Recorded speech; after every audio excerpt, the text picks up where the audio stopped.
영자 할머니의 두 번째 인생. 안녕하십니까? 저는 올해 72살 김영자입니다. 지금 제가 앉아있는 이곳은 서울 외곽 분당의 작은 카페입니다. 20대 젊은 사장님이 할머니, 오늘도 아메리카노 드릴까요? 라며 웃어주는 곳이죠. 믿어지시나요? 72살에 처음으로 카페라는 곳에 앉아 커피를 마시며 이런 이야기를 하게 될 줄이야. 하지만 이 자리에 서기까지 참 먼 길을 돌아왔습니다. 때로는 지옥같이 힘들고 때로는 나 자신조차 포기하고 싶었던 70년의 세월을 말이죠. 오늘 제 이야기를 들려드리려 합니다. 평생을 남을 위해서만 살았던 한 여자가 70살이 넘어서야 처음으로 나라는 존재를 찾아가는 이야기를요. 혹시 지금 이 이야기를 듣고 계신 분들 중에 자신의 인생을 잃어버린 채 살아가고 계신 분이 계신다면 제 이야기가 작은 불씨가 되었으면 좋겠습니다. 왜냐하면 저처럼 늦었다고 생각하는 그 순간이 사실은 새로운 시작일 수도 있거든요. 1952년 제가 17이던 해입니다. 그해 봄 우리 집 마루에는 늘 기침 소리가 메아리 쳤습니다. 아버지의 폐병은 날로 심해져만 갔고 어머니는 남의 집 빨래를 해주며 하루하루를 근근히 버텨나갔죠. 어린 동생 셋이 제 치마폭에 매달려 누나, 배고파라고 울던 그 목소리. 지금도 들려오는 것 같습니다. 그때 저에게는 소박한 꿈이 하나 있었어요.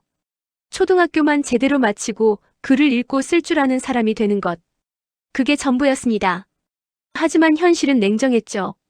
그해 봄 저는 학교 담임 선생님께 조용히 말씀드렸습니다.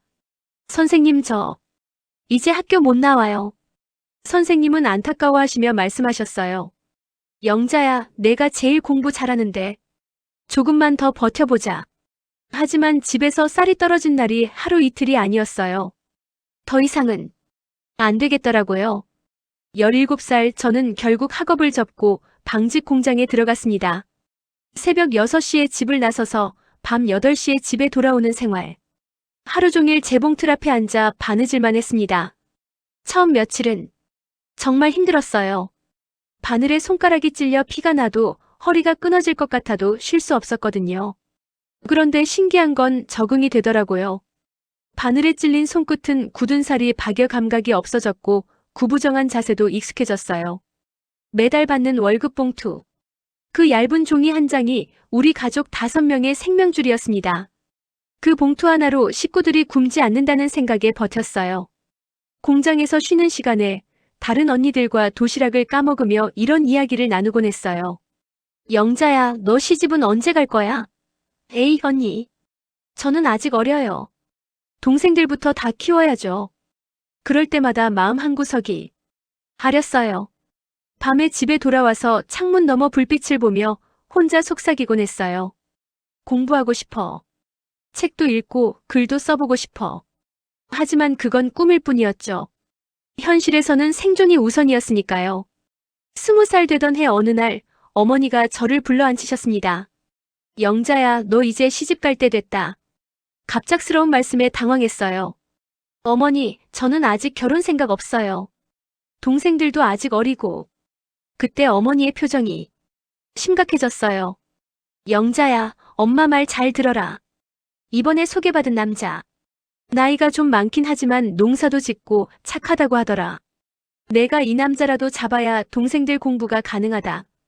10살이나 많은 농사꾼. 만나보지도 않은 사람과의 결혼. 어머니, 저는 그 사람 좋아하지도 않아요. 좋아한다고 밥이 나오냐? 현실을 봐라, 영자야. 선택권은 애초에 없었습니다. 혼례날. 빨간 치마 저고리를 입고 가마에 올랐을 때의 기분을 아직도 생생히 기억합니다. 주변 사람들은 신부가 참 예쁘네 하며 축하해줬지만 제 가슴은 텅 비어 있었어요. 가마 안에서 눈물이 주르륵 흘러내렸습니다. 기쁨의 눈물이 아니라 작별의 눈물이었죠. 김영자라는 이름과의 마지막 작별. 그리고 꿈꿔왔던 모든 것들과의 작별이었습니다. 가마가 흔들릴 때마다 마음속으로 중얼거렸어요. 영자야, 안녕. 이제 넌 누군가의 며느리가 되는 거야. 시댁은 생각보다 더 엄격했습니다. 며느리, 물 길어와라. 닭 모이 주고 밭에 나갈 준비해라. 새벽 5시 시어머니의 호령으로 하루가 시작됩니다. 첫날부터 충격이었어요. 공장에서 일하는 것도 힘들었지만 이건 차원이 달랐어요. 우물물을 길어 나르고 밭으로 나가 하루 종일 허리를 구부린 채 일했습니다. 여름 뙤약볕에는 현기증이 났고 겨울 칼바람에는 손이 갈라져 피가 났지만 쉴 틈은 없었어요. 하루는 너무 힘들어서 우물가에 앉아 울었는데 시어머니가 보시더라고요. 며느리가 벌써부터 그런 식이면 어떻게 하냐? 시집 온 게 놀러 온 줄 아니? 그날부터 울음도 숨기며 살았습니다. 결혼한 지 1년 만에 처사이를 낳았습니다. 출산의 고통. 죽을 것 같았어요. 하지만 더 힘든 건 그 다음이었습니다. 산후조리. 그런 건 꿈도 못 꾸었죠. 출산한 지 나흘 만에 젖도 제대로 돌지 않은 아이를 업고 밭으로 나가야 했어요. 시어머니는 그때도 차갑게 말씀하셨죠. 애 낳았다고 세상 쉬운 줄 아니? 일손이 더 필요한 게지. 애는 젖 달라고 울면 업고 다니면서 일하면 된다. 아이를 업고 밭에서 일하는 건 정말 힘들었어요. 아이가 울면 젖을 물리고 또 일하고 그런 나날의 연속이었습니다. 그때 처음으로 원망이 생겼어요. 내가 왜 이렇게 살아야 하지? 다른 사람들은 다 행복하게 사는데 남편은 별로 도움이 되지 않았어요. 술에 취해 집에 들어오면 그저 불평만 늘어놓았어요. 밥이 왜 이 모양이야? 국이 왜 싱겁냐? 집안은 또 왜 이렇게 어수선해? 그럴 때마다 저는 소리 없는 방석이 되었습니다. 항변하고 싶었어요. 당신이 도와주지도 않으면서 왜 그런 말을 하느냐고 말이에요. 하지만 입을 열 수가 없었어요. 그저 눈물만 흘리며 새벽이 오기만을 기다렸죠. 세월이 흐르면서 아이들이 하나둘 늘어갔습니다. 둘째, 셋째. 아이들을 키우느라 정신없이 사는 동안 저는 저를 잃어가고 있었어요. 거울 앞에 서면 낯선 얼굴이 있었어요. 주름이 깊게 패인 얼굴, 거칠게 갈라진 손. 이게 정말 20살의 영자였을까요? 더 서글픈 건 아무도 제 이름을 부르지 않는다는 거였어요. 늘 며느리, 애엄마, 아줌마, 여보로만 불렸죠. 김영자라는 사람은 서서히 사라져가고 있었습니다. 밤이면 혼자 마당에 나가 별을 보며 중얼거렸어요. 나는 대체 누구지? 언제까지 이렇게 살아야 하나? 하지만 답은 없었어요. 그래도 하나의 희망이 있었어요. 바로 큰아들이었죠. 그 아이는 제 모든 희생의 결정체였습니다. 학비를 대기 위해 밭일만으로는 부족해서 시장에 나가 품팔이까지 했어요. 남의 집 청소, 김장 담그기, 닥치는 대로 일했죠. 남편이 화를 내며 말하곤 했어요. 쓸데없는데 돈 쓴다. 농사꾼 자식이 무슨 공부야. 그럴 때마다 저는 아이를 꼭 붙잡고 말했어요. 너는 반드시 공부해서 좋은 데 가야 한다. 엄마처럼 살면 안 된다. 너만이 우리 집안의 희망이야. 아이도 제 마음을 알아주었어요. 밤늦게까지 공부하면서 엄마, 저 열심히 할게요. 엄마 고생 헛되지 않게 할게요.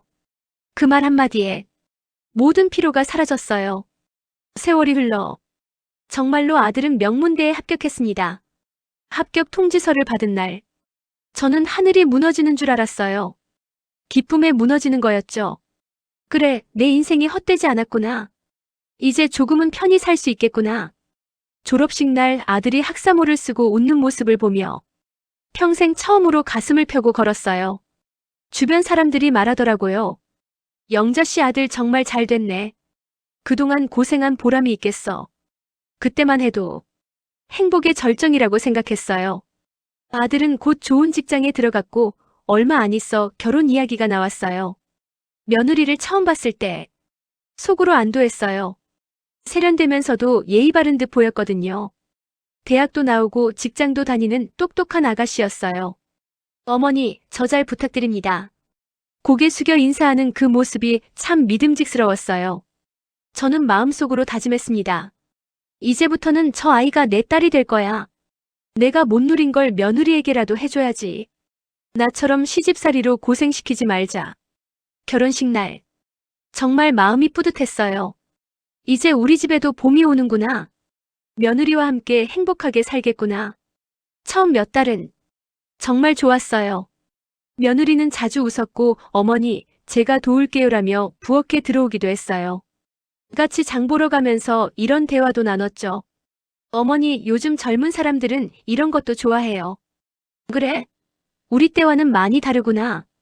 그때만 해도 정말 딸을 얻은 기분이었어요. 손주도 생겼어요. 아들을 닮은 귀여운 아이. 처음 안아봤을 때의 그 감동이란 이제야 진짜 완전한 가족이 됐구나. 하지만 행복은 오래가지 않았어요. 결혼한 지 1년쯤 지나면서 뭔가 달라지기 시작했어요. 며느리의 웃음이 점점 줄어들더라고요. 그리고 말투도 조금씩 날카로워졌어요.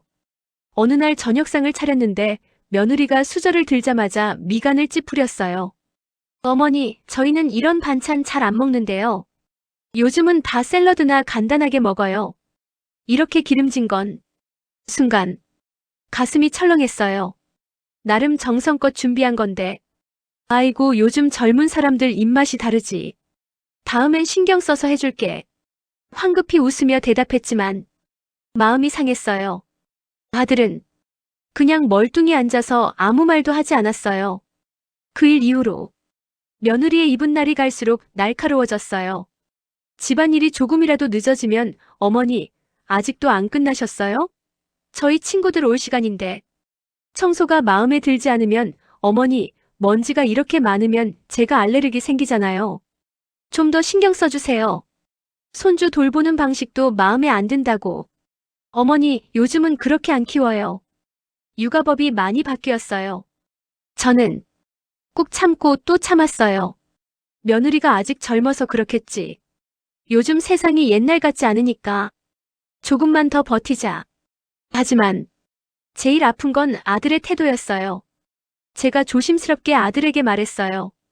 얘야, 엄마가 조금 서운하다. 며느리가 너무 날 힘들게 하는구나. 내가 중간에서 좀. 그런데 아들의 반응은 충격적이었어요. 엄마, 민지 힘든 거 좀 이해해요. 엄마도 며느리였잖아요. 그냥 좀 맞춰주세요. 요즘은 옛날이랑 달라요. 맞춰달라고요? 제가 지금까지 평생을 맞추며 살아온 세월이 얼마인데 이제 또 며느리 눈치를 보며 살아야 한단 말인가요? 얘야, 엄마가 널 키우느라 얼마나 고생했는지 기억하니? 그때 너에게 해준 것처럼 이제 엄마를 좀 챙겨줄 수는 없겠니? 그러자 아들이 짜증 섞인 목소리로 말하더라고요. 엄마, 또 그 얘기예요? 알았어요, 고생하신 거. 근데 지금은 저희 가정이 중요하잖아요. 엄마는 조금만 편하게 계시면 되는 거예요. 편하게 계시라고요? 매일같이 새벽부터 밤늦게까지 집안일 하는데 어디가 편한 거죠? 점점. 저는 그 집에서 집안일 도우미가 되어 있었어요. 설거지는 당연히 제 목, 빨래도 제 목, 손주가 아프거나 어린이집 안 갈 때는 당연히 제가 봤죠. 청소, 장보기, 요리까지. 모든 게 제 일이 되어버렸어요. 가끔 제가 아파서 누워있으면 어머니, 그래도 저희는 맞벌이라 정말 바쁘잖아요. 좀 이해해주세요. 이해하라고요? 이른이 다 된 저보고 더 뭘 이해하라는 건지. 아들은 끝내 제 편을 들어주지 않았어요. 오히려 제가 불만을 표현하면 엄마, 요즘 며느리들은 다 직장 다녀요. 예전처럼 집에서 시어머니 모시고 살 수는 없다고요. 그럼 저는 뭐가 되는 거죠? 매일같이 쓸쓸한 저녁상을 치우며 저는 속으로 중얼거렸어요. 내가 이렇게 살려고 평생을 버텼던가. 내가 원한 건 이런 게 아니었는데. 갈등은 날이 갈수록 깊어졌어요. 며느리가 친구들을 집에 부르는 날이면 저는 마치 투명인간이 되어야 했어요. 어머니, 오늘 친구들 와서 파티하는데 좀 조용히 해주세요. 제 집인데 제가 조용히 해야 한다고요? 그런 날이면 저는 하루 종일 방에만 있어야 했어요. 화장실 가는 것도 눈치를 보면서. 어느 날은 손주가 아파서 병원에 데려갔는데 며느리가 퇴근하고 와서 화를 내더라고요. 어머니, 애 아픈 거 병원 데려가기 전에 왜 저한테 연락 안 하셨어요? 제가 엄만데 저한테 먼저 말씀하셔야죠. 민지야, 너 회사에 있어서 안 되겠더라. 애가 열이 너무 높아서. 그래도 연락은 해야죠. 어머니 마음대로 하시면 저는 뭐가 돼요? 그 말이 정말 아팠어요. 손주를 걱정해서 한 일인데 그것조차 잘못이라니. 어느 날 정말 한계에 다다른 하루가 있었어요. 아침부터 손주를 봐야 했는데 아이가 계속 보채고 울더라고요. 어린이집에 못 간다고 해서 하루 종일 제가 봤죠. 밥도 못 챙겨 먹은 채 아이 뒤를 따라다니며 기저귀를 갈고 이유식을 만들고 놀아주고, 오후에는 아이가 갑자기 열이 나서 병원까지 다녀왔어요. 무릎도 아프고 허리도 아픈데 정말 힘들었어요. 겨우 아이가 잠들었을 때 며느리가 퇴근해서 들어왔어요. 그런데 인사 한마디 없이 집안을 훑어보더니 차갑게 말하더라고요. 어머니, 이거 장난감 좀 정리해 놓으시지 그랬어요? 애가 자도 집은 집대로 어지럽고, 제가 회사에서 얼마나 피곤한데 집에 와서 또 치워야 돼요? 그 순간 억울함이 목구멍까지 차올랐어요. 민지야, 내가 하루 종일 애 보느라 정신 없었단다. 너도 좀 이해해 줄 수는 없겠니? 그러자 저도 하루 종일 일하고 왔는데요. 저도 엄마 도움 필요한 거 알지만 이렇게까지 힘들면 차라리 어린이집 보내는 게 낫겠네요. 그 말에 가슴이 철렁 내려앉았어요. 내가 애를 제대로 못 본다는 뜻이야? 며칠 뒤 진짜 큰 사건이 터졌어요. 저는 무릎이 너무 시려서 정형외과에 갔다 왔어요. 의사 선생님이 물리치료도 받고 주사도 맞으라고 해서 오래 걸렸어요. 집에 돌아와 보니 현관 앞에 며느리 차가 떡하니 세워져 있더라고요. 그것도 제가 들어갈 자리를 완전히 막고서요. 무릎이 시큰거려서 몸을 움직이기도 힘든데 좁은 틈새를 비집고 간신히 문을 열었어요. 그때 현관 안에서 며느리의 날 선 목소리가 들려왔어요. 어머니, 제 차 좀 어떻게 해주시면 안 돼요? 매번 이렇게 불편하게 들어오시면 저도 곤란하거든요. 미리 말씀하시던가 하셨어야죠. 순간 눈앞이 아찔해졌어요. 민지야, 내가 병원 다녀오느라 늦었어. 무릎도 아프고. 내가 좀 도와줄 순 없었니?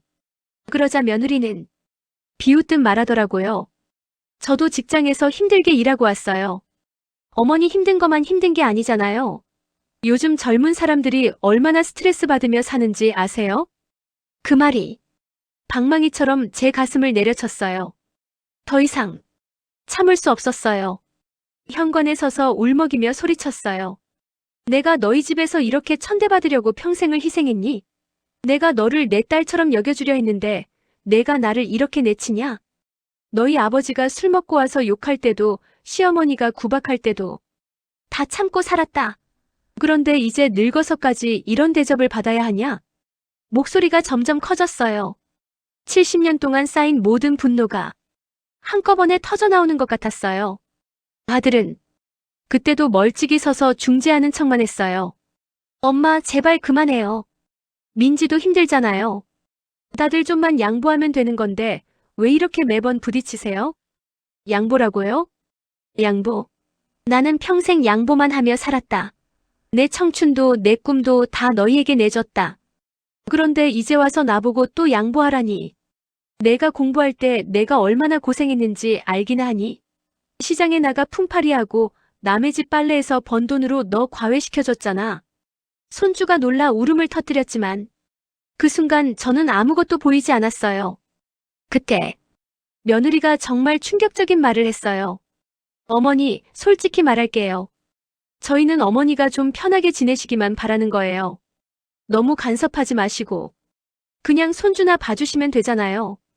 요즘 시대는 달라요. 저희는 저희 방식으로 살고 싶어요. 어머니 세대 방식을 저희한테 강요하지 마세요. 간섭이라고요?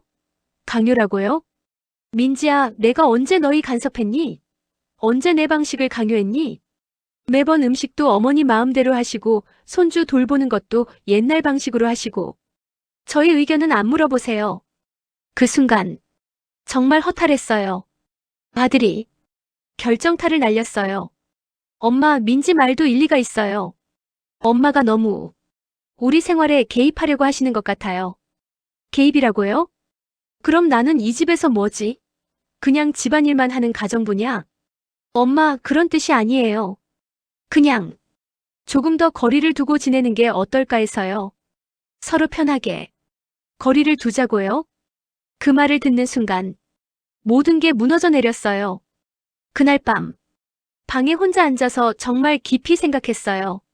이대로는 안 된다. 내가 이렇게 늙어 죽을 수는 없다. 거울 속 제 모습을 다시 보았어요. 주름진 얼굴이지만 아직 살아있는 눈빛이 있었어요. 나는 아직도 숨쉬고 있고 생각할 수 있고 움직일 수 있다. 그런데 왜 이렇게 살고 있지? 문득 깨달았어요. 저는 평생을 남을 위해서만 살았어요. 아버지를 위해, 동생들을 위해, 남편을 위해, 아들을 위해, 며느리를 위해, 손주를 위해. 그런데 정작 나를 위해서는 단 하루도 살아본 적이 없더라고요. 김영자, 너는 누구니? 너는 뭘 좋아하니? 너는 뭘 하고 싶니? 스스로에게 물어봤지만 답이 나오지 않았어요. 너무 오래 잊고 살았거든요. 그 순간 결심이 섰어요. 더 이상 이 집에서는 내 자리가 없다. 그렇다면 내가 떠나겠다. 아니, 떠나는 게 아니라 진짜 내 삶을 찾으러 가는 거야. 그날 밤부터 계획을 세우기 시작했어요. 어디로 갈지, 어떻게 살지. 처음으로 제 미래에 대해 진지하게 생각해 봤어요. 무섭기도 했지만 동시에 설레기도 했어요. 마치 20살 처녀가 된 기분이랄까요? 며칠 동안 아무도 모르게 조용히 준비했어요. 먼저 집 명의부터 확인했어요. 다행히 집의 절반은 제 명의로 되어 있었거든요. 남편이 돌아가시기 전에 유언으로 남겨주신 거였어요. 부동산에 가서 문의해보니 생각보다 꽤 큰 돈이 나올 것 같더라고요. 그리고 인터넷을 배웠어요. 동네 도서관에 가서 컴퓨터 강의를 신청했어요. 처음엔 마우스도 제대로 못 잡았는데 몇 번 가르쳐 주니까 금세 익숙해지더라고요. 아, 세상이 이렇게 바뀌었구나.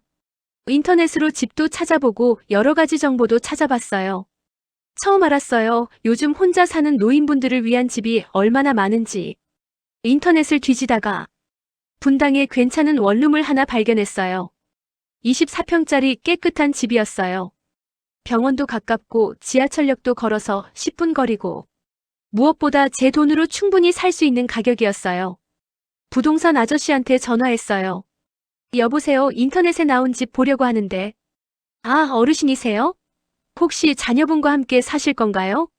아니요, 저 혼자 살 거예요. 그런데 연세가 72예요.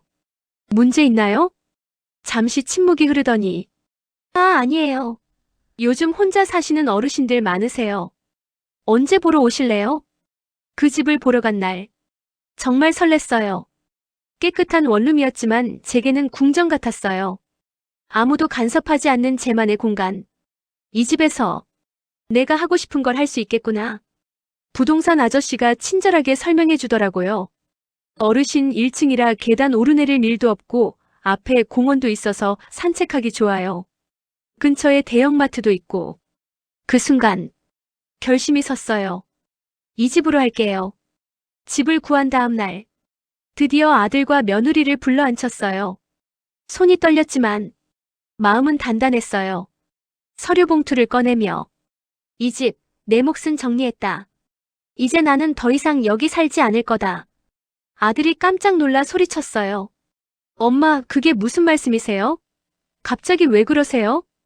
갑작스러운 게 아니다. 나는 오랫동안 생각해봤다. 이제 나는 나답게 살고 싶다. 며느리 얼굴이 복잡하게 일그러졌어요. 당황스럽기도 하고 어딘지 모르게 안도하는 표정이기도 하고.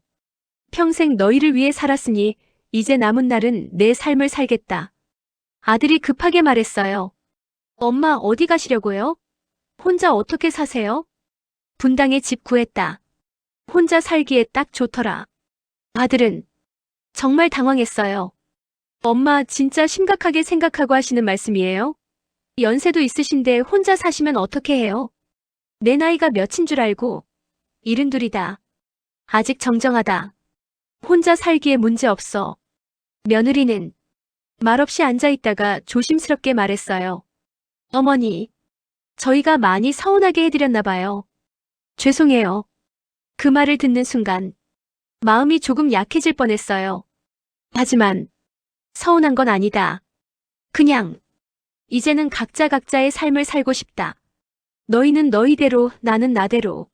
일주일 후 드디어 이사하는 날이었어요. 짐은 별로 없었어요. 오래된 사진첩 몇 권, 옷가지, 그리고 간단한 생필품들. 아들이 이사 도와주러 왔어요. 말없이 짐을 나르는 그 모습이 조금 안쓰럽기도 했어요. 엄마 정말 괜찮으실 거예요? 괜찮다. 걱정 마라. 며느리도 나와서 어색하게 인사했어요. 어머니, 자주 연락드릴게요. 그 말이 진심인지는 모르겠지만 고개를 끄덕였어요. 마지막으로 그 집을 둘러봤어요. 40년 넘게 살았던 집. 그동안 고생 많았다. 집에게 작별 인사를 했어요. 분당의 새 집에 도착했을 때 정말 신기한 기분이었어요. 이제 이 집이 내 집이구나. 짐을 정리하고 간단히 저녁을 먹고 처음으로 혼자만의 시간을 가졌어요. 조용했어요. 아무도 저를 부르지 않았어요. 아무도 뭔가를 시키지 않았어요. 이게 자유구나. 창문을 열어보니 작은 공원이 보이고 가로등 불빛이 따뜻하게 느껴졌어요. 처음엔 조금 무서웠어요. 혼자라는 게. 하지만 곧 깨달았죠. 아, 이제야 내가 산다. 새 집에서 살기 시작한 지 일주일. 완전히 새로운 세계가 열렸어요. 아침에 눈을 떠도 누가 깨우지 않아요. 제가 일어나고 싶을 때 일어나죠. 커피도 처음 내려봤어요. 아들 집에서는 늘 차만 끓여 마셨는데 이웃 할머니가 요즘 커피 맛있는 거 많다고 해서 사왔거든요. 향이 정말 좋더라고요. 이런 게 여유구나. 매일 조금씩 동네를 탐험했어요. 도서관도 가보고 마트도 가보고 공원도 산책하고 어느 날 카페라는 곳에 들어가 봤어요.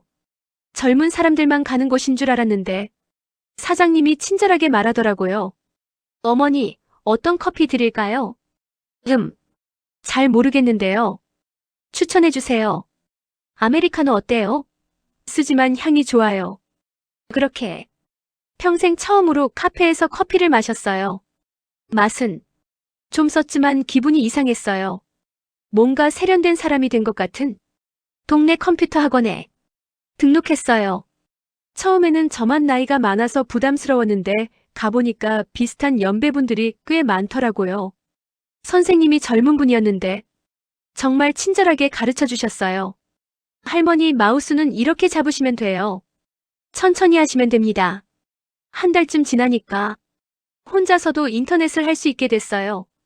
유튜브라는 것도 알게 됐고 네이버에서 검색도 하고 정말 신세계였어요. 세상이 이렇게 넓구나. 어느 날 유튜브를 보다가 요리 채널을 발견했어요. 젊은 요리사가 정말 맛있어 보이는 음식을 만들더라고요. 나도 해볼까? 평생 시어머니가 시키는 대로 남편이 좋아하는 대로만 요리했는데 처음으로 제가 먹고 싶은 걸 만들어 봤어요. 파스타라는 것도 해보고 샐러드도 만들어보고 정말 재미있더라고요. 이웃에 사는 김할머니께 한번 가져다 드렸더니 영자씨, 이거 어디서 배웠어요? 정말 맛있네요. 그 말을 듣는 순간 가슴이 뿌듯했어요. 나에게도 이런 재능이 있었구나. 동네에 실버 카페라는 곳이 있다는 걸 알게 됐어요. 60세 이상만 갈 수 있는 특별한 카페였어요. 처음 가는 날 너무 떨렸어요. 혼자 가는 게 처음이라. 하지만 들어가자마자 따뜻하게 맞아주시더라고요. 어머니, 처음 보는 얼굴이네요. 어디서 오셨어요? 박 할머니, 최 할머니, 이 할머니. 다들 저와 비슷한 나이였어요. 그런데 다들 정말 활기차게 사시더라고요. 영자씨, 우리 내일 등산 가는데 같이 갈래요? 댄스 스포츠도 배워봐요. 정말 재밌어요. 이런 삶이 있었구나. 박 할머니 권유로 댄스 스포츠를 배우러 갔어요. 내가 춤을 처음에는 정말 어색했어요. 70년 넘게 살면서 춤이라는 걸 춰본 적이 없었거든요. 하지만 선생님이 차근차근 가르쳐 주시더라고요. 할머니, 음악에 맞춰 몸을 움직이면 돼요. 틀려도 상관없어요. 한 달쯤 지나니까 왈츠를 출 수 있게 됐어요. 거울에 비친 제 모습을 보는 순간 깜짝 놀랐어요. 웃고 있더라고요. 정말 즐겁게. 나도 이렇게 웃을 수 있구나. 댄스에 이어 요리 교실도 등록했어요. 이탈리아 요리, 중국 요리, 일본 요리까지 평생 해보지 못한 요리들을 배웠어요.